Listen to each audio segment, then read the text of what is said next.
Welcome to 21st Century Learning, exploring the intersection of education and technology. This is episode number 15.01, and you're listening to the EdTech Talk channel of the World Bridges Network.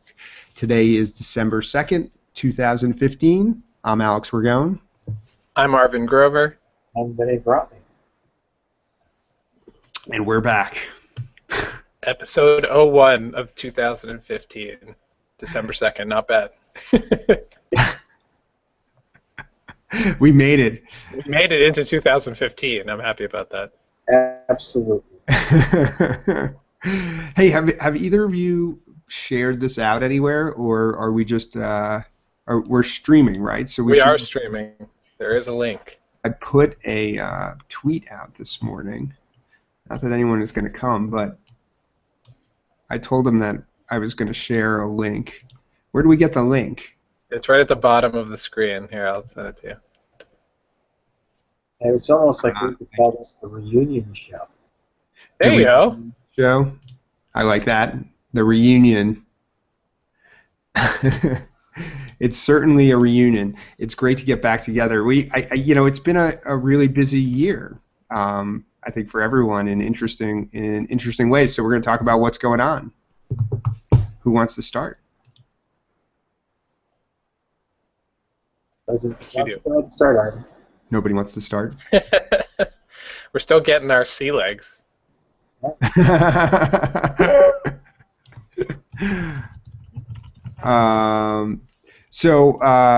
I be more specific? Why don't you go ahead and start, Alex? What do you do?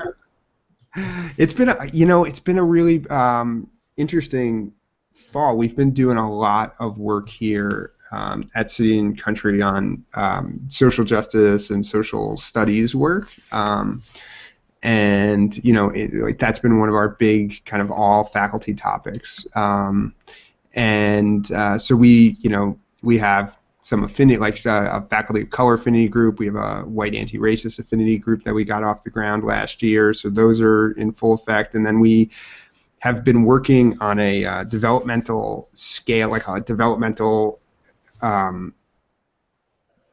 matrix of how children kind of process racial and information, from threes or twos, where we start with children through 13, and our faculty has been kind of taking that matrix and kind of giving examples and thinking about how we can work with our children to kind of keep them aware of their racial identity and biases in the world. So it's been really interesting and kind of fulfilling work. We're getting back to that next week, and so that's been one of our big things. We've been talking about writing across the curriculum and aligning those things. And then it's just the day-to-day of middle school, which is really wonderful. Alex, how did you all get started on that topic? What kind of provoked you as a school? So there were two things. Last year, our whole faculty participated in Undoing Racism, which is a 3-day experience. That kind of, for me, the core of it is looking at the like historical and systematic racism in the United States, and then feeling our way through trying to figure out what part we play in that. And as a white guy who can move through the system without any chafe, and it kind of functions for me, it's hard to see. So a lot of our faculty kind of really struggled that weekend, white faculty specifically, with seeing it's kind of like turning around and seeing something. I like to talk about Plato's cave, or the allegory of the cave. You're turning around and looking at the fire for the first time, and it's really hard to see. Or you're a fish swimming in water, and you can't. Trying to see the water is really hard. So that we did that last February, and then we had a working group in my division in 3rd through 8th grade that took the conversation and talked about how we were going to kind of implement and like what we wanted to do to change our social studies based program based on the conversations that we had at Undoing Racism, and then some recommendations from our Nice Ace report. And then we moved towards these conversations over the summer. A few faculty members developed this grid for us, and they're leading us through the conversations that we're having now. If I may be so bold as to ask, how do you feel like the work has affected you personally as a school administrator, as a teacher, as a person? You know, it's I can see how the system works in a, like, I see systematic racism at play every day, like in weird ways. I mean, in some ways, I'm constantly counting the number of people of color around me and the number of white people who are in the room, whether that's here or at home. You know, my kids go to school in New Jersey at an incredibly diverse school district that has been sued by the ACLU because the levels, if you look at the high school levels, African American kids take up a majority of the lowest level parts of the high school, and white kids are taking highest level courses. So at home, I've had a lot of conversations and experiences that with my kids, and as well as, like, you know, my kids have, you know, African American friends who I've engaged in conversations with their parents in a way that I never would have a year or two ago. So I feel like I'm starting to get legs under me, although as a white guy who who's always prone to being, like, thinking I know everything, and I don't necessarily do, I have to be really careful. Nice. I'm happy to have some really fantastic mentors helping me along. Oh, do you have a big contingent going to POCC then? Today? Say that again, Vinnie. I said, do you have a contingent going to POCC then today? Or are you guys doing it all internal?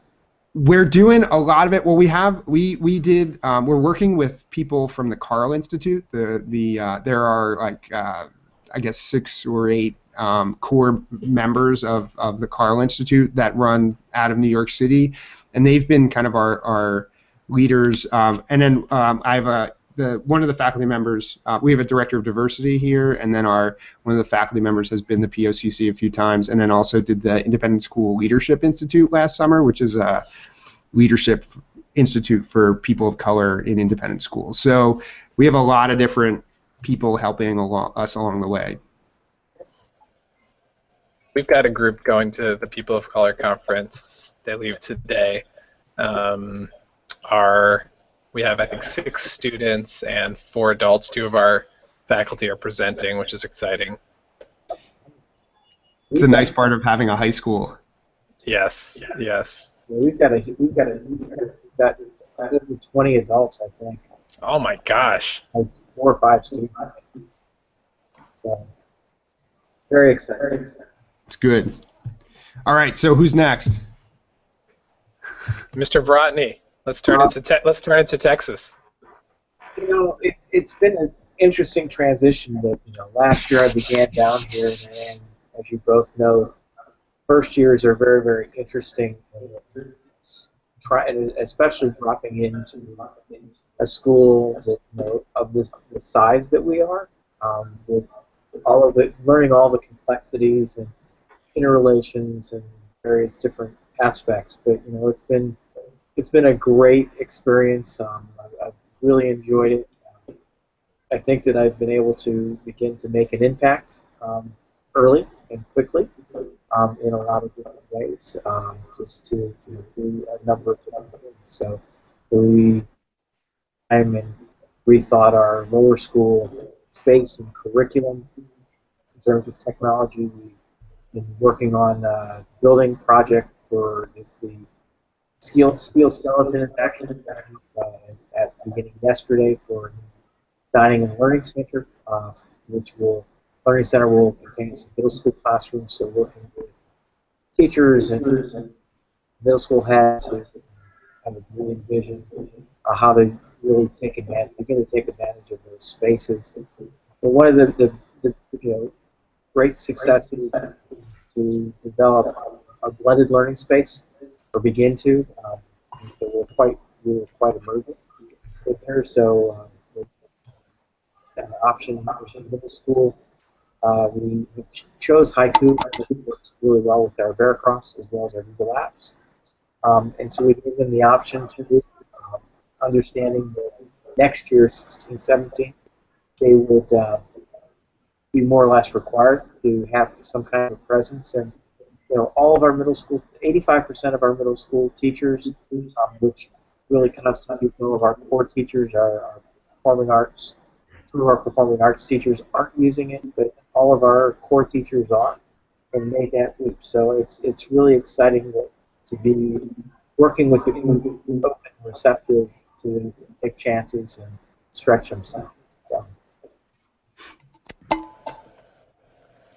Vinnie, Sounds like a successful landing, Vinnie. Yeah, it has been. I was going to ask you how you kind of prioritize when you have such a massive school, new job, how you decide where to spend your time and energy. Well, that's the really nice thing is that I've got a great staff that have working with me on these various different projects, and so it's really just most of my work has been up at the higher level to work with the other administrators to identify what their priorities are, working with the staff that are associated with it within that division, as well as members within that division, to try to make that a reality. It is hard. There's a process. But that's part of the challenge of working at a school this size.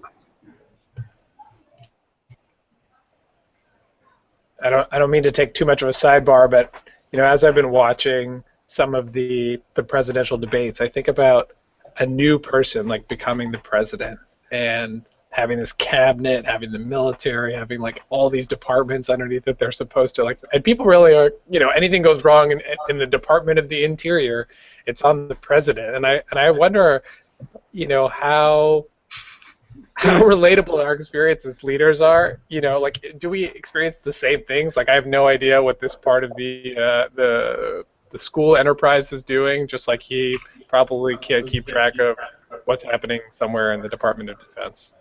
Right. No, that's part of the challenge. You hopefully do some things that are the low-hanging fruit that you can make an immediate impact and have success, and allow others to have the successes within those environments. So as an example, we have redone our lower school space. There was some concern that we really freaked out by the fact that we took the traditional computer lab with the heavy desks and all 18 desktops all facing one way, and bringing in furniture on wheels and having the same amount of technology, but moving to laptops so that it's mobile and everything, as well as bringing in some aspects and elements for the maker sense. So we brought in sewing machines and vinyl cutters. And that's the highest end of the technologies that we have. We've got some of the coding tools, Spiros, and VBots, but part of that was a lot of the work that I did early last year, which was to develop that K-12 vision of technology, what lenses we were going to take a look at. And we identified three, which are citizenship, it's the literacies, and then what we're calling our fabrication and making. And those are really three areas that we wanted to focus. And so we opened the space, and I had the opportunity to work with each of the grade level teams and gave them the background. And when they heard the background of why we were doing this, in order to provide some time for have that unstructured experience, wildly successful, really, really positive, and people have been really open to now really taking a look back at their curriculum and finding new ways to hook the technology into what they're existing. So we're really just supporting the work and supporting and honoring the work that they've done in a lot of different areas and just kind of building it up.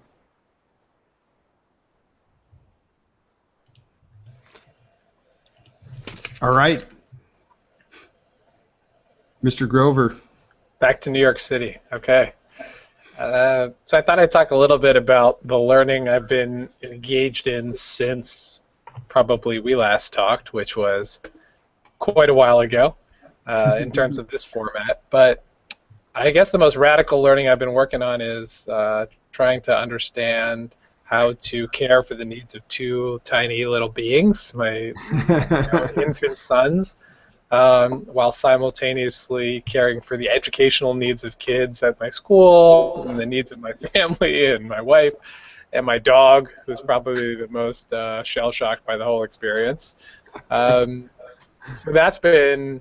Congratulations, by the way. Yeah, thank you. But I think that's been...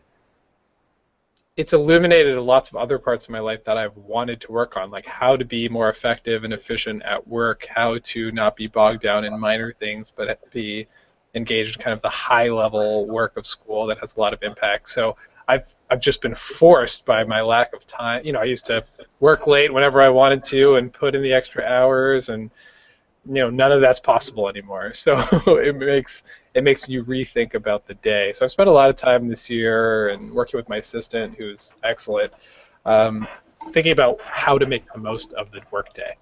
And so we've done things like really, really hammered my calendar to the point where everything that's important, there's time for it. So we're working on our accreditation, our 5-year accreditation, and I have 2 hours blocked out tomorrow to just work on it in a row.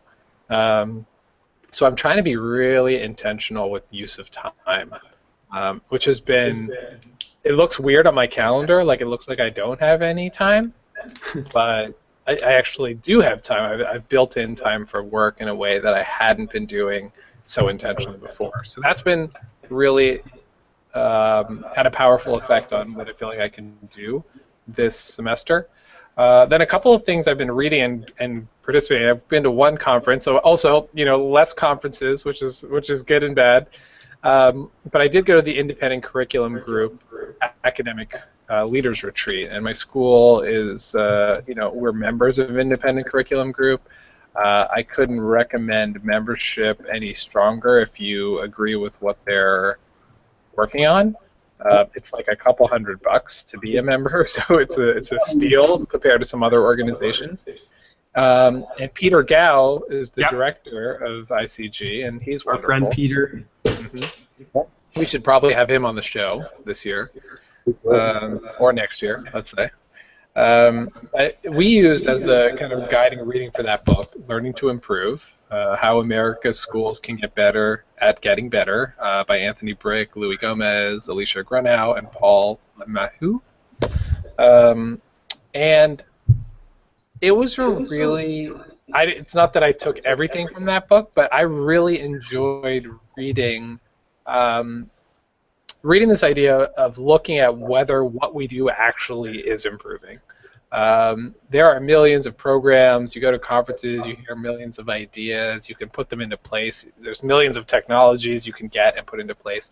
But how do you actually know that they had any impact or the impact you wanted? And so the book is really focused on looking at how initiatives, how ideas, measuring whether what you do worked. And some folks I've talked to about it are a little reluctant. Measurement can be a controversial kind of term in school. Some people don't believe you can measure whether kids are happy, measure whether kids are academically doing X, Y, and Z. Some people do. They make the pretty compelling argument, I think, that you can measure, and it will improve your results if you do measure. So that was a good read. The other thing I've been trying to do is say no more. Say no more. I read in Tim Ferriss's email newsletter the other day a little, I forget who he picked it up from, a hack that if someone asks you to do something, unless you can say hell yes, you should say no. So if it's Unless just you can say something what? hell yes. And there's, So you have to be emphatically about a yes versus just, yeah, I could do that, or I might like that, or that's not good enough reason to say yes. And so that's been a nice way for me to kind of gauge, should I take that on? And so I've been trying to only look for the heck or hell yeses for my yeses. And the last book I'm really enjoying right now is Meeting Wise, Making the Most Out of Collaborative Time for Educators by Catherine Parker Boudet and Elizabeth City. And they're from Harvard Graduate School of Education. They actually wrote this book, which is also worth reading, Data Wise, a step-by-step guide to using assessment results to improve teaching and learning.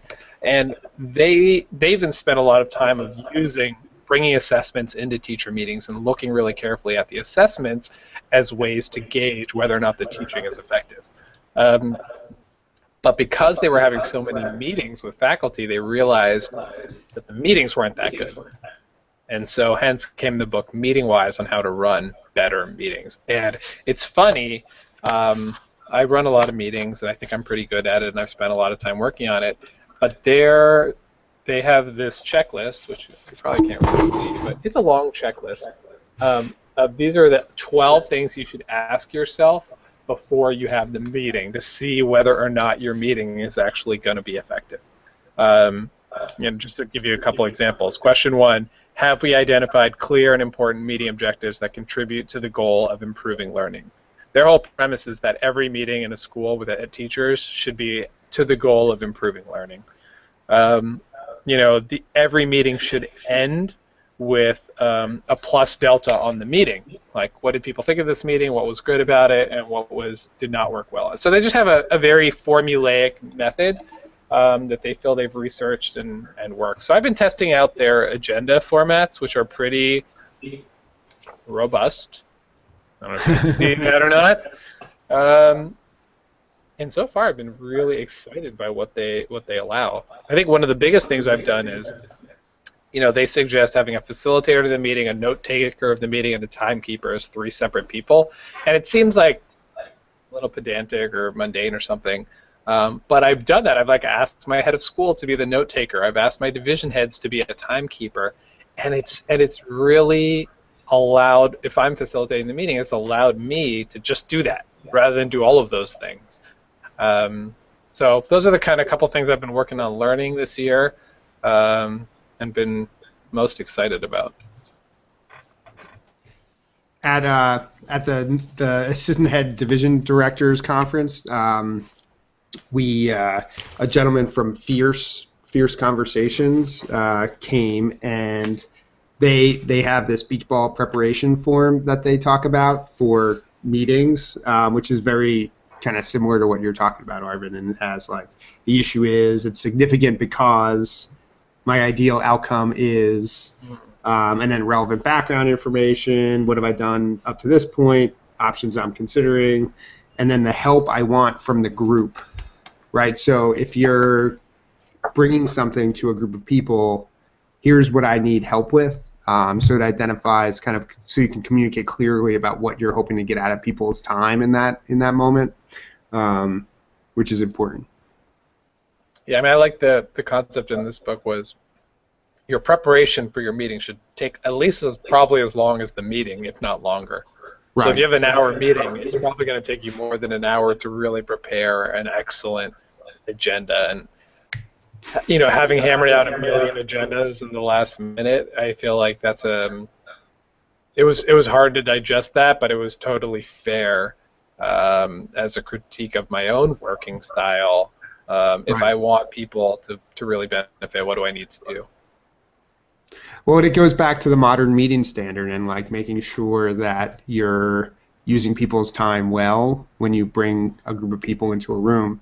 And it's hard because they're on the calendar at school, so many times you're just oh, we have to meet, and what are we going to do? And, it's 2 days before, and you're not thinking necessarily about the span of the year and meetings as curriculum and meetings as, things that teachers can use in class the next day, as learning experiences. One of the people I really look up to with faculty meeting design is one who, you go into her meetings and you would come out and say, oh, I could use this in class tomorrow, or I could use that in class tomorrow.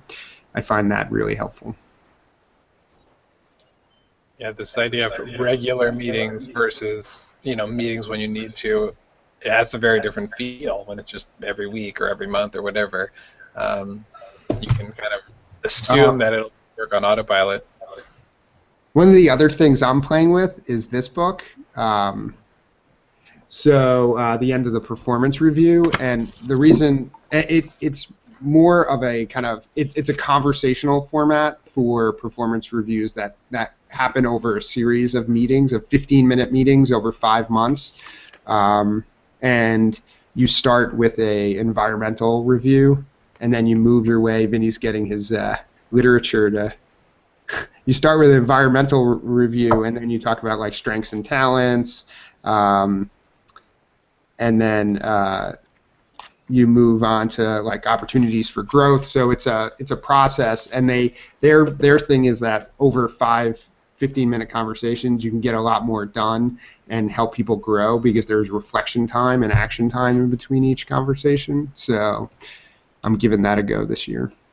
Well, since we're all learning, this has been the book that I've been really driving, which is a book which is put out. It's R&D at your school, how to start, grow, and sustain your school's innovation engine, which is written by the folks at the American School in Bombay. Just fascinating. I mean, it's $10, I think, for the environmental version. It's less for that for the Kindle version. And it's really, really rich, and they give you some really great thoughts in terms of working, as they suggest, in a full operating system, so that you have your hierarchical operating system that you're dealing with, which is your efficiencies and your budgets, and really kind of doing what it is and delivering on what you do, but then how to begin to utilize an innovation department, to help push the innovation so it can be a little bit more flexible and agile with that. You're doing some great work. I've never been to their conference, but they host an annual event, I believe, in Mumbai. Every other year? Every other year. I wanted to, but it fell on Father's Weekend.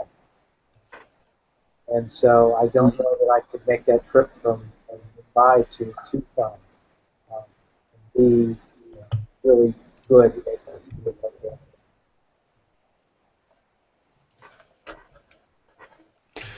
All right, guys. Well, we got to do this again. We do. Let's so long in between. We'll I think we found a time that we can kind of start to look at, and we will be out there and getting back going in the new year. It'll be our New Year's resolution on our to-do list. At least monthly. Yes, get a monthly meeting happening in the spring. So thanks everybody for coming out, and Arvind and Vinnie, thanks for getting back together. Thanks for listening to 21st Century Learning, exploring the intersection of education and technology for December 2nd, 2015.